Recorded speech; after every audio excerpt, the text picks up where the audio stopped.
my name is Madeline and welcome back to my channel, Cozy Cottage Chapters.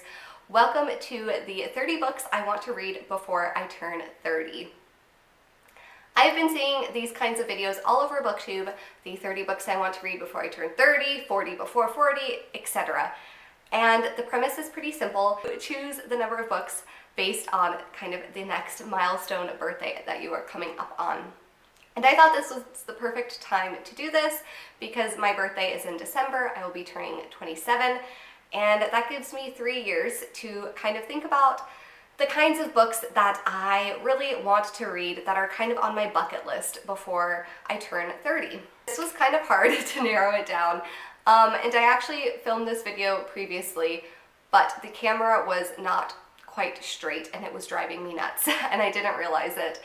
And so I'm redoing this video, and I actually made a couple of changes to the list because it's hard to narrow it down to just 30, and there are so many books I want to read, obviously, but I still want to kind of keep this manageable and something that hopefully I can actually accomplish and not just filled with a bunch of really gigantic classic books that I'm probably not going to read. So anyways, that's a long way of saying I included books that maybe I need a little bit of push and motivation to read, but also books that I'm just really excited to read and know that I'm going to want to pick up in the course of the next couple of years. Anyways, without further ado, let's get into the books. All right, first up, I have a little bit of Louisa May Alcott. I absolutely adore Little Women. It is my favorite book of all time, but unfortunately, I have not read much of her other work. I've read The Eight Cousins, and that's it. And I want that to change. I want to finish all of her work. So I'm rereading Little Women in December and possibly January. But then I want to read Little Men and Jo's Boys. These are both lovely editions of these books. They have the most beautiful illustrations on the inside, and there are even in the book some full color illustrations. Look at that. So charming and lovely.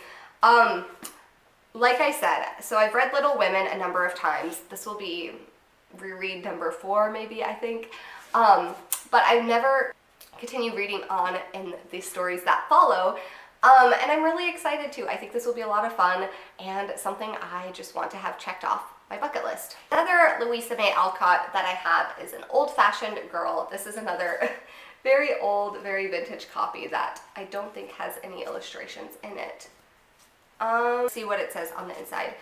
No books of their class have ever been read with greater delight than the Alcott stories. An Old-Fashioned Girl is one of the best of them. A comparison can be made in the list. Miss Alcott in this story describes the good old-fashioned which makes women truly beautiful and honored and renders home what it should be, a happy place where parents and children, brothers and sisters learn to love and to know how to help one another. This book is to be welcomed among the books for girls because of its wholesome spirit and happy atmosphere.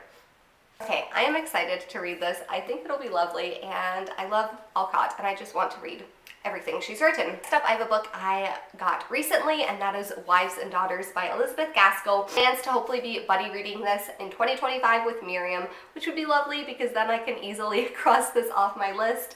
It is quite a long book, 700 something pages. Let's see what the back says. With its lively depiction of a close-knit, gossiping community and its richly drawn female characters, Elizabeth Gaskell's last and finest novel is a warm, funny portrayal of human relationships. I'm not going to read the second part because I feel like sometimes these Penguin editions spoil it. So anyways, I will stop there. I'm excited to read this. I've heard nothing but amazing things, and I'm sure I will love it. Continuing on with classics, I have A Christmas Carol by Charles Dickens. I have never read this before. I've obviously seen films and plays and adaptations of it, but I've never read the actual book, and I really want to. I don't know if I will be reading it this December because I plan on finishing Dombey and Son. So I don't want to burn myself out on Dickens, but maybe if I finish it early enough in December, I would enjoy maybe reading A Christmas Carol over the 12 Days of Christmas. That's kind of an idea I have floating around in my head, but it just depends on how much I get through of Dombey and Son. But yes, I want to read A Christmas Carol. Next up, one of my goals for 2025 and beyond, hopefully, is to read more French literature. I have read a very small amount of French literature. I do not have a lot of knowledge in that area, and it's something I want to change. Living in France, looking kind of in the short term of applying for citizenship, I just feel like I need to cultivate a bit of a better appreciation for French classics. And so I have a couple of classics on my list. First up is The Hunchback of Notre Dame by Victor Hugo. I think I would actually like to read this maybe starting in January. I would like to start it in December because of the reopening of the cathedral, which is in the beginning of December 8th, if I'm not mistaken. But that's not going to happen. There's no way I'm going to finish Dombey and start The Hunchback and all of the things I actually really, really want to read for December and Christmas time. But maybe January, in kind of celebration of Notre Dame reopening, I would like to read The Hunchback. I have Diary of a Country Priest. I don't know too much about this book, except that it's set in a small town and we follow this priest. And I just really love books about small town, provincial daily life, and so I think this will be a winner for me. Really, kind of my third French classic in this section is The Horseman on the Roof. This was recommended to me by my father-in-law, so I really want to read it. And it's an adventure story, and I never heard of it before, so it sounds exciting. This is obviously in no particular order, it's just kind of how things came to me in my mind. So sorry if it's like a bit chaotic with a little bit of everything mixed in. But now we're taking a little detour into nonfiction. I don't read a lot of nonfiction, but I would like that to change maybe. I put some kind of Catholic nonfiction books on here to spur me ahead and kind of give me some motivation to read more of that. I have a somewhat intimidating one, The Confessions by St. Augustine. I am quite intimidated by this. I don't know why. But yeah, I'm just worried that it's going to go like way over my head and I'm not going to be smart enough for this. But you know, I'll just read it slowly, and there's a good amount of notes in this edition, which I think will be very helpful. And it's really nice, like the font is not too small or anything, so I think that'll make it a better reading experience.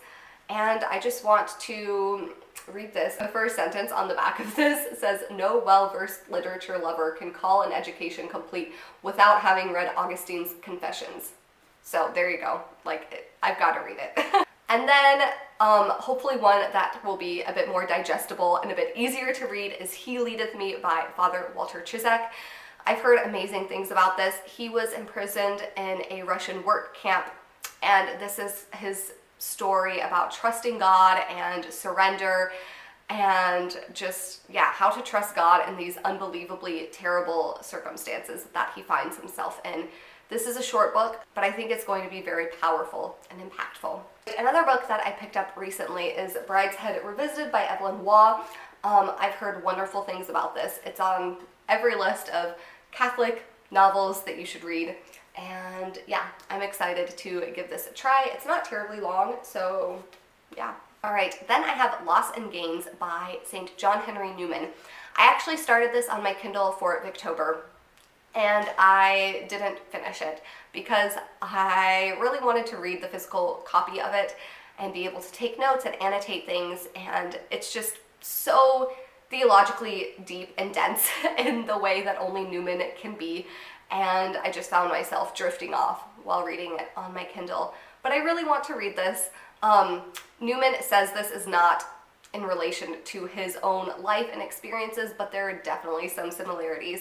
We follow a young man in university who is Protestant and converts to Catholicism.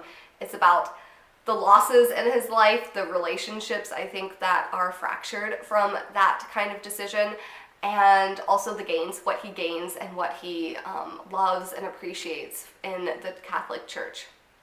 I'm so excited to read this. I love Newman. I have read some of his theological works, his Apologia Pro Vita Sua. That Latin pronunciation was probably absolutely terrible. I'm sorry. But I read that, loved it, and yeah, I am excited to give some of his fiction a try. Then we have All Creatures Great and Small. This, I would love to read the whole series, but I put just the first book kind of to give myself a little bit of leeway. And I've heard nothing but great things. We follow a vet in the Yorkshire countryside, I believe. This is going to be cozy, lovely, very seasonal, I think, kind of vibes to it. Children's classic that I would love to read is The Little Princess by Frances Hodgson Burnett. I have read one of her adult novels, The Making of a Marchioness, and I really enjoyed that, so I would love to go back and kind of read her children's books because I never read her as a kid, and I would like to have read some of her books. Another book that I started for Victober but stopped because I wanted to read it physically again. This is the problem with me and reading classics on my Kindle. I want to have the physical book. I want to make notes and annotate, and I want to have it to live on my shelves forever. But that is The Heir of Redclyffe by Charlotte Mary Yonge. Again, I've heard people rave about this book. Kate Howe in particular talks about Charlotte Mary Yonge all the time and makes me just want to read her. And I was really enjoying the beginning of this. I didn't get very far into it, but I think I will really like it. And yeah, very excited. Want to read some Charlotte Mary Yonge in the next 3 years. The first book in the Miss Marple series, The Murder at the Vicarage?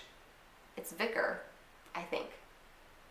Vicarage? I don't know. I obviously don't know how to pronounce that. But anyway, this is the first book in the Miss Marple series by Agatha Christie. I've read some of the Poirot books as well as some of the other books that don't really have any connection. But I haven't read Miss Marple yet, and I really want to. I've heard people love Miss Marple, and yeah, I want to give her a try. So I put the first book in the series. I do want to read, I think, the Marple books in order because there aren't as many as the Poirot books. I have not been reading those in order at all, but I think it would be fun to read Marple in order. Our Mutual Friend. I have this one on my shelves. It's gigantic, and yeah, I would love to kind of read this slowly over the course of a couple months like I've been doing for Dombey and Son, maybe next fall or one of the subsequent falls. I've heard people love this. I've heard many people say it's in their top tier of Dickens novels, so I would like to get to it. I have 2 children's series, and I put the whole series on because they're children's books, so it's not too hard to get through all of them. And that is the Chronicles of Narnia and the Little House in the Prairie series. I am shocked that I've made it through my life so far and haven't read all of these books. I have read the first book in Little House, and I've read 2 books in the Narnia series. So I have a bit of work to do to finish those.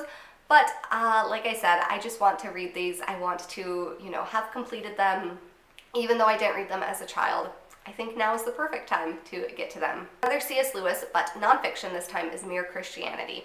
I have read the Screwtape Letters, really enjoyed it, but I haven't read any of his other nonfiction works, and I want that to change. I would love to get through all of his nonfiction. But in the meantime, I put Mere Christianity to give myself just kind of a starting point. Gaskell by Ellen Montgomery. This is one of her adult novels. Again, I've heard wonderful things said about it. I've read the Anne series and Jane of Lantern Hill, and I want to read all of Montgomery, but I just put this one on kind of to give myself a little bit of leeway. But I do imagine in the course of 3 years, I will probably have read, if not all of it, a very good amount of what Montgomery has written. Miss Bunkle's book by D.E. Stevenson. Again, this is a series of books, so I'm considering just the first book, but hopefully maybe I will love it and want to read all of the books. I've heard lovely things said about D.E. Stevenson, and she's an author that I haven't read anything of, but Miss Bunkle is kind of her best, most well-known work, so I think that's a good place to start. A more modern classic is Of Mice and Men by John Steinbeck. I can't speak anymore.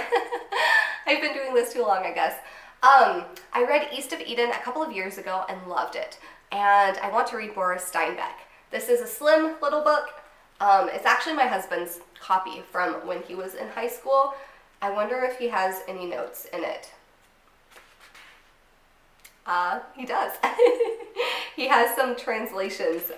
It's in English, obviously, so he has like some of the French words written on the side, which is really fun.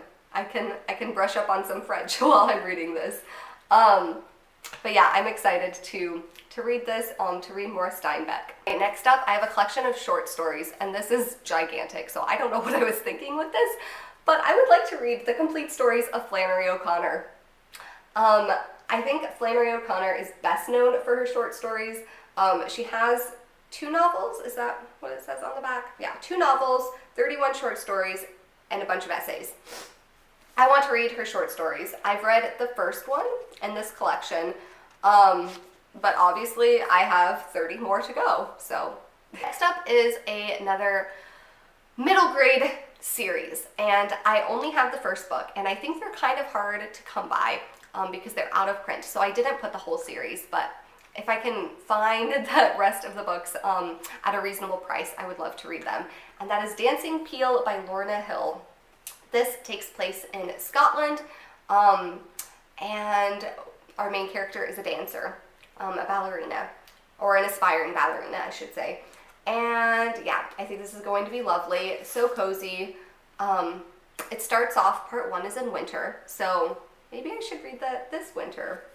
That might give me some good motivation to pick this up, and yeah, I think I'm gonna love it.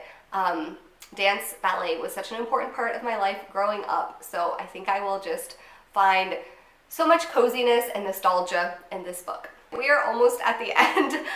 Next up is The Dean's Watch by Elizabeth Goudge. This is the 3rd book in the Cathedral trilogy. I've read the first 2, haven't read the 3rd one, so that's on my list. I want to read a lot more Elizabeth Goudge, but this is the one that kind of made the priority list. I have Shadows on the Rock by Willa Cather. I love Willa Cather.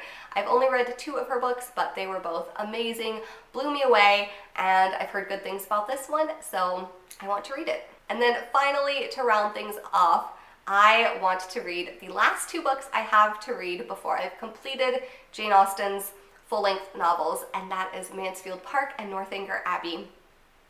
I want to have read all of Jane Austen by the time I turn 30, at least once. I might start rereading kind of while I'm making my way through those last 2 ones. But like I said, I want to read all of Jane Austen, and I have those 2 to finish and savor and enjoy, and I'm so excited. Alright, that is it for the 30 books I want to read before I turn 30. This is quite the list, and I'm very excited. These are books that have been on my radar, some of them for years and years and years, and I'm excited to prioritize them and hopefully get to them before I turn 30. Thank you so much for watching, and I'll see you in the next video. Bye!